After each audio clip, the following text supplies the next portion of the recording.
thought he was injured. Mandible Kelly League, week number 7. Michael, the infamous Caleb. Hello, hello. Hello, hello. Only fitting, since we play each other this week, that you should be on the pod. But I do have to ask your thoughts of your other league owner, your co-league owner joining the video pod before you. It's teamwork makes the dream work, and I have always said that Wade is the face of this organization, and I am the brains of the organization during a 4-2 season. Now, if we were 1-5, that might be flipped a little bit. Okay. But at 4-2, I just have to say it's been a really good season for me. Wade did admit that he did not help you on this draft. Correct, but if it was 1-5, it was Wade's draft. That makes sense. Yeah, I learned from the best. You have changed your team name every week. Is this accurate? Correct. Thought process. I think it was just it was going to be fun. Who did I? Was it for Quentin when I changed it? I did, because he was mission accomplished, and I wanted to mess with him a little bit. I don't even remember what I changed it to now. But Mission Impossible. Correct. And I don't know. It was just sort of fun after that. Brad made it real easy last week, so. And I love Prison Mike. You have to work a little harder on mine? What'd you say? You have to work a little harder on mine? I thought I was going to do Prison Mike immediately. You better watch out for the Dementors. They're the worst part of prison. Don't drop the soap. We were supposed to do this last night, and we were going to have a special video pod with Max and Brad. I guess we'll just delay that a week until we can get both of them together. YouTube got hacked, according to the technology guru Caleb. Is that accurate? No, I believe they had an attack that slowed them down and shut down a bunch of stuff. So the league didn't benefit in some ways, but benefits in others, because Caleb, now we get you this week. I guess if I give you enough time to do the video pod, then you'll just do it. Is that how this works? Eventually. Yeah. Does the same thing apply to the songs? No, the song will come with time, but it's been very busy, and no real song has. Your creative juices aren't flowing musically. No songs piqued my interest enough to get back out there. Might I suggest LLC by Nicki Minaj? I think you have a field day with that. There is a song that has recently appeared that I am not going to disclose here, but I was feeling it, and I was feeling it real nice. LLC, Nicki. There's potential. There's potential. Since we don't get to ask Brad and Max about the trade, I'll ask you your thoughts. Le'Veon for Tevin Coleman and Zach Ertz. Who wins? So Max was trying to force Ertz all over the place. I think he viewed Ertz as like his major trade piece. I got offered Ertz. I'm sure you got offered Ertz. I don't know who didn't get offered Ertz, but the list is probably smaller than those that did. I want to look at Brad's team real quick, because it is. Keep in mind, he already had Jimmy Graham. Correct. But Ertz is a top 3 guarantee. He's the #1 tight end in fantasy football as of now. But I don't think that stands. I think Kelsey ends the season as #1. Says the guy with Kelsey. I mean, correct. Unless Eric Ebron scores a touchdown every week, like he's been doing, I think Kelsey ends the #1. Caleb, we were ahead of our time. Yeah, the old saying that the market can be wrong longer than you can be insolvent. Yes, that was me and Eric Ebron. I was the market punished me for my forward vision, or your lack of commitment and dedication and devotion just bit you in the ass. I mean, correct, but like that's what the whole saying is about. I know, I understand that. I'm just saying, like, all you needed to do is just like 1 or 2 more seasons. This is real. This is going to sound really dumb, but I actually believe this. If this were a dynasty league, I probably would have rostered him because he probably would have been $0 or a 15th round pick. This is true. So who wins the trade? So I think Brad should not have sold so early on Le'Veon. I think you wait. Because remember, this trade would have made more sense 2 weeks from now or 2 weeks earlier. Correct. Now is a weird timing because now you're trading the potential while not like you've received no benefit from him, and I think his value is probably lowest right now. Especially because all he has to do is essentially wait for a bye week and then Le'Veon's back. Yeah, and Brad's defense, the thought process is maybe there's a timeshare now with James Conner. Maybe it takes Le'Veon 3 weeks to get back into football shape in the same way that it did last year. There are a lot of question marks, and I think from Brad's perspective, it was, okay, Le'Veon's coming back. Maybe now someone will buy him for a high price. But I don't know. Does he get Ertz Coleman 2 weeks ago? Does he get more than that? Probably gets more than that because let me think about this. I don't think Tevin was as valuable 2 weeks ago. Correct. Injured, so he probably would force something added in. But 2 weeks ago, we didn't exactly have an in date for Le'Veon, so I would argue that may have made the trade the same. Like I think the value of the unknown of Le'Veon coming back was more than the decreased value of Tevin Coleman still being with Devontae Freeman. So I think it ended up roughly the same, if not with like bad filler on the back end. Okay, so at the end of the year, who are we going to say on the trade? Max slightly? I think Max for sure. Interesting. Because I think Max operated from a position of power here and basically said, I'm 5-1. I'm in a very good spot to make the playoffs. Yeah. I can swing for the fences. And he went and picked up Austin Hooper, got himself a secondary tight end, not nearly as good as Kelsey, but good enough. And I don't think Coleman was 2 good weeks because he had ridiculous matchups. He's not doing this the rest of the season. I mean, but still, like, is the difference that much? Yes. 3 points a game? It's 10 a game. 10 a game. Hooper's at 9.4. Yeah, I don't think that. 5 a game? I think he settles around 6. All right, so 6 points. I mean, Ertz is at 14, 15. Okay. It comes down to 12, something like that. So let's say 6 points. But Le'Veon has the upside potential of a 20-point game scorer. Easy. So to add him to Kareem Hunt and Leonard Fournette is like a very formidable running back trio. And I think that Max, like I said, Max came in from a position of power, said, I can take the risk of Le'Veon, 1, not coming back for a little while, and 2, maybe not playing up to potential because the upside is there, and I think I'm going to make the playoffs. How much did Steven, do you think, play into Max's decision?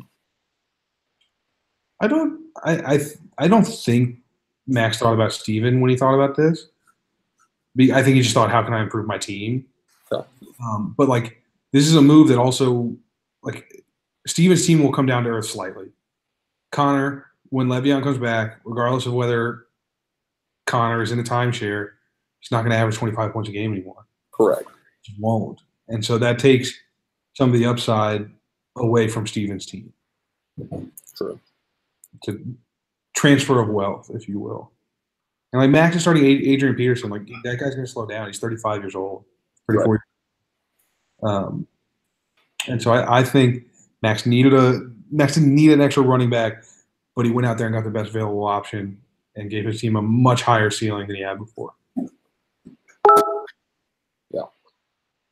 I think what Steven's doing right now, as you showed and the text that you sent out earlier this week, it's ridiculous the type of points that his team's putting up. And I understand he's going to come back to reality, but given what his team has done, even if you take Connor out of the equation and put in, I don't know, Chris Thompson or Kerryon Johnson, he's still putting up over 130 a game. He's still coming out over 130 a game? Over the last couple of weeks, yeah. I mean, yeah, but like he's not averaging 160.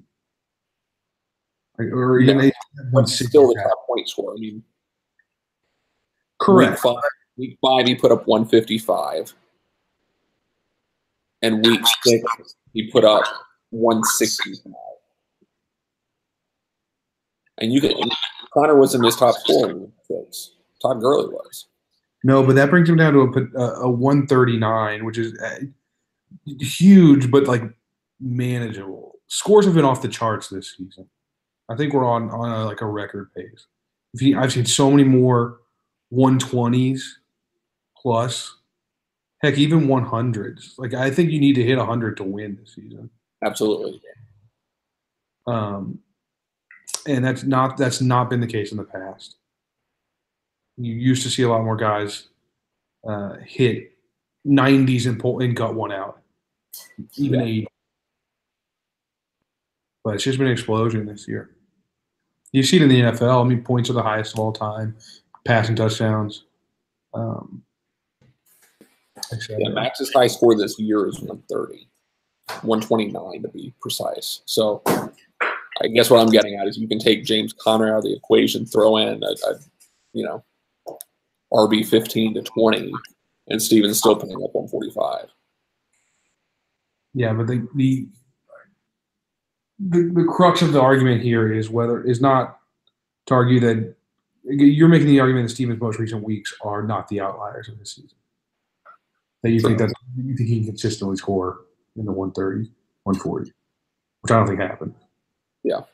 I mean, Steve's very good. It's not a shot against his team, but that's just saying much. It's a lot of points. Yeah, I mean, he's had one down week. And he lost. He lost. He lost 88 and lost every other week over 115. I mean, that's we talk about you need 100 to win. I don't know. I guess I'm still coming off week 5 and what he did to me, putting up 154. I guess I got to think there is a part of Max looking at what Steven was doing week in and week out and going, I'm 5-1, but I gotta find a way to do this, because dealing the number 1 tight end, I understand Ertz is tradable for especially if you've got a guy like Le'Veon, but it's still a massive risk for Max. But like I said, when you're 5-1, you can take those risks. Yep. Like that's the difference. And Brad has to at 2-4. He's in win now mode, and he needs players that will contribute. All right. So who's the best? Who's the favorite to win it now? Myself. Okay. After you, who's the favorite to win it? Okay, that was an easy question on that. It's probably still. I mean, you have to say Steven at this point, right? Because Gurley is averaging 30 points a game. Everyone is going to be in a hole against Todd Gurley. You just have to hope that every other position you can beat him in. Yeah. I don't look. Max is good. Like rode LT to the Super Bowls. That's true. You just when you have a stud like that, Sean Alexander. I mean, these are guys when they get going, you just ride them, and you can miss everywhere else because those guys outperform so much. Yeah, it doesn't matter what happens. He's on pace for 30 touchdowns right now, I think. He's also on pace for like 400 carries. Yeah, which again, that has to slow down to an extent. But we thought that last year, and then Brad rode Gurley to a Super Bowl. Yeah, I mean, he put up 100 points more than the second place scorer. Absurd. I think Steven's team is the deepest team. I keep waiting for Steven to make a move. I mean, he's got depth on that bench. He could trade Brady. He could trade Matt Ryan, and he's got depth.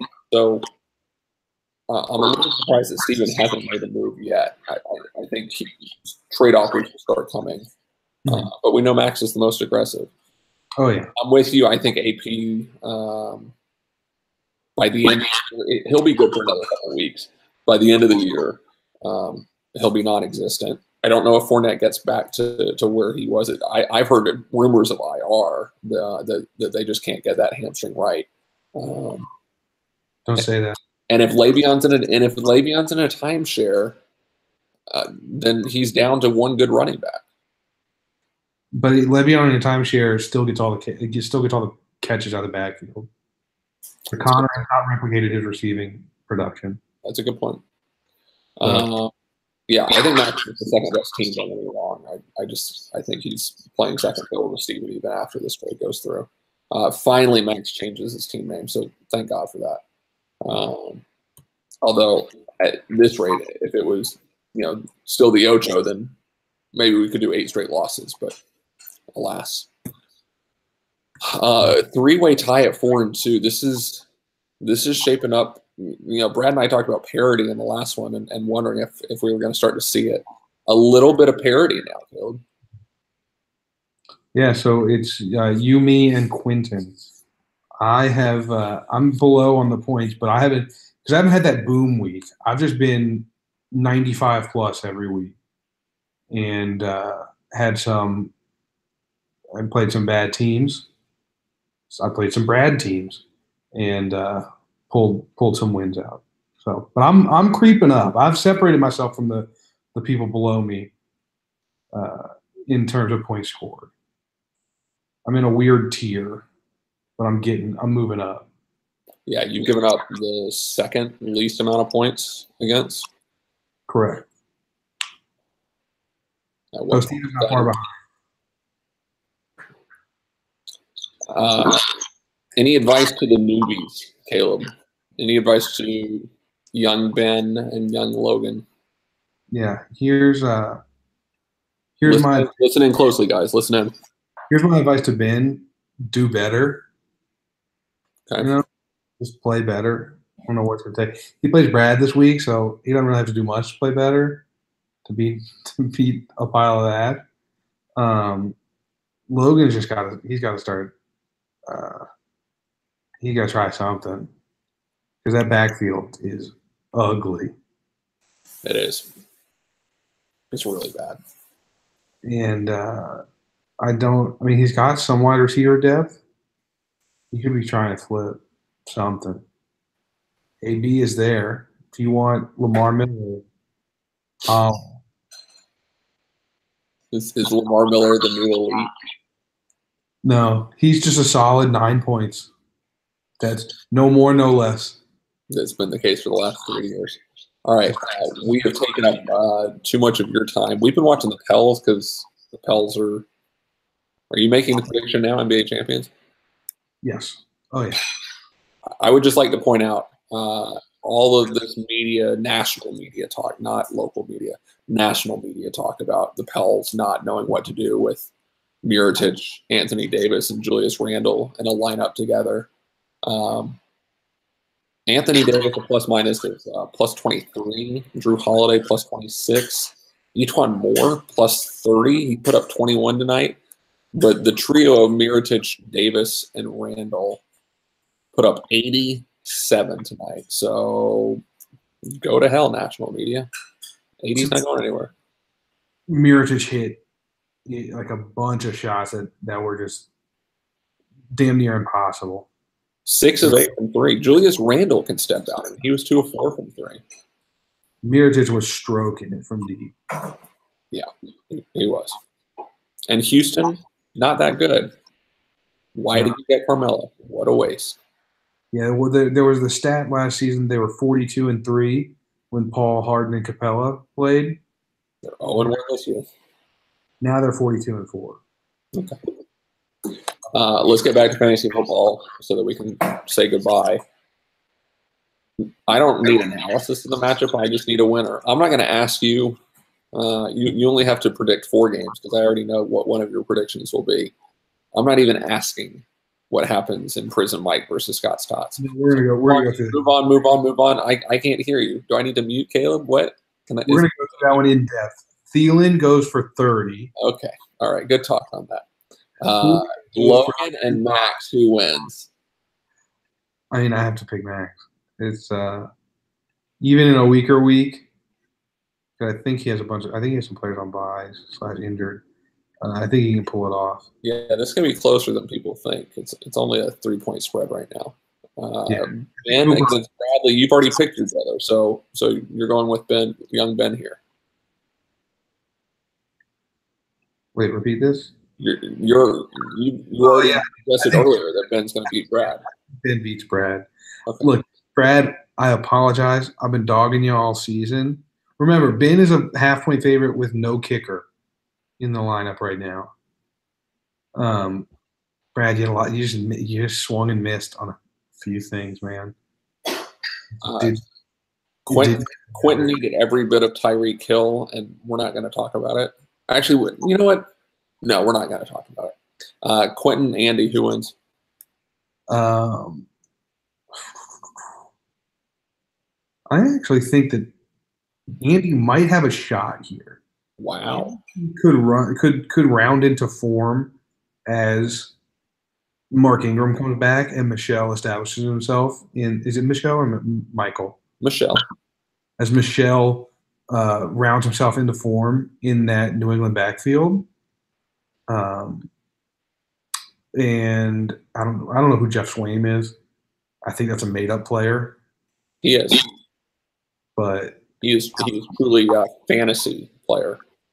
The spread is big here, but I think there's a chance for Andy to make it closer than it's going to be closer than this. Quentin's going to win this one going away. Deshaun Watson plays Jacksonville. David Johnson gets a nice matchup, but Sonny Michel has to play second-ranked Chicago defense, and Mark Ingram has to play Baltimore. It's not happening. I mean, Prescott ran over Jacksonville last week. It's not going to happen twice. Not in back-to-back weeks. And Michael Thomas has to play Baltimore. It's just not his week. Sorry, Andy. 1-6. Quentin, congrats on the win. You're 5-2. Steven, Josh, this is interesting. This is the game of the week. Josh projected to win. We didn't talk about Josh's team, but Josh's team is pretty damn good. It is. So I have at this point 3 top 15 receivers. That'll come down because if Coop doesn't play, he'll drop out. But Josh has 2 top 10, number 5 and number 6, was a really good combination to go along with Melvin Gordon as the second best running back in the league thus far. Here's the issue: he needs a second running back, and Nick Chubb is, or Carlos Hyde is not that. Nick Chubb's going to be the guy in Cleveland now. Ooh, guess who's sitting on my bench? Nick, congratulations. Oh, I'm so happy about that you just said that because I wasn't even paying attention. I just sort of was holding. It doesn't mean you should start him this week. I'm just saying. No, until he gets more than 5 carries in a game, he's not going. But I think a month from now, we're going to be talking about Nick Chubb as the number 1 back in Cleveland. In the same way that I think 4 weeks from now, we're going to be talking about Eno Smith as the number 1 running back in Atlanta. This is what happens with those rookie running backs. They let them kind of get their legs fresh for half a season, and then they let them.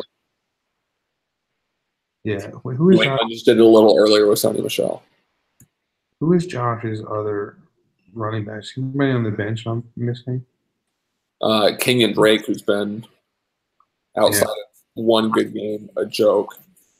You got Hines, which is like Hines who's like a sneaky Lamar Miller type. No, not even, dude. He's their James White, Deion Lewis. I mean, he's gonna catch balls at the backfield. Yeah, but Marlon Mack's back, and correct. But when Mack is back, Hines only sees 3 carries, and not even that many catches. No. you have to remember, passing downs, this team's going to be down a lot because the Colts are bad. This is true. Some value there. Maybe not starting value, but in a pinch, I think. All right, so are you taking Steven or Josh here? I'm going to go Josh, East Coast Coalition. Yeah, that still exists. Y'all didn't disband yet? No. Well, according to your team name, you did disband. No. We've gone underground. Now we're overground again. He hasn't. He's been overground the whole time. Are you underground? Are you undercover? I'm overground now. This is the moment where I say I'm overground. Okay. Here, are you on the league thing right now? Are you showing? I'm not looking at the screen. At least not the vision. Are you showing the? No. Changing my team name as we speak. Ready, refresh. That's what overground looks like. It's back. ECC, baby. Let's go. And for that reason alone, Caleb is going to lose week 7 against me. No, this is it, man. ECC should have died. I tried to loop Quentin in, but I think our blood feud runs too deep. All I have to say is that by the end of this week, you're going to know what Prison Mike felt like. Look, you want to talk about coalitions falling? Brad capitulated. I respect Andy for keeping the 3-headed dragon together. Speaking of dragons, let's talk about your tattoo. Are you talking about the panther? No, it's Mulan. It's not Mulan, dog. This is a panther. It's Mulan. I'm sorry, that's Mulan. Don't make the panther dance, all right? I don't know. I thought it was stupid that I did it. I also messed up. There's blue paint everywhere on my stomach, on my arm, on my fingers. My fingers are almost gone now. But yeah, it was quite funny. It's misplaced. I put it in the wrong spot. That's okay. It'll go away eventually. Well, this podcast is going away because we've taken up too much of your time. Caleb, always a pleasure. Best of luck week 7, guys, and we'll see you for week 8. See you.